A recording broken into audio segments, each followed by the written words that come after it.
Hello বন্ধুরা, আজকে ঘড়ির বিষয় নিয়ে কথা বলবো। এটা আমি কিছুদিন আগে রিভিউ করছিলাম। সেটাই হচ্ছে এই ঘড়িটা। এই দেখেন এখানে একটা কয়েল আছে, যেটা ওয়্যারলেস এর মাধ্যমে চার্জ হয়। সেই ঘড়িটা আজকে খুলেছি। দেখেন কি কি আছে এটার ভিতরে। এটা হচ্ছে ডিসপ্লে নাই লাইন। আর এই পাশে ছিল বাটন, যেটা দিয়ে ডিসপ্লে ছোট বড় করা যেত। আর এটা হচ্ছে ব্যাটারি সুইচ, এগুলাই থাকে। এটা হচ্ছে মাইক্রোফোন, কথা রেকর্ড করার জন্য।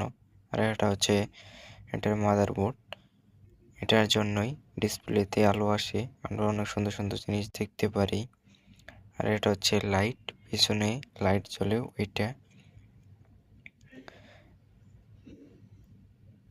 আর আপনারা দেখতে পাচ্ছেন এটা একটা স্পিকার, যেটা ব্লুটুথের মাধ্যমে মোবাইলের সাথে কানেক্ট করে গান শোনা যায়।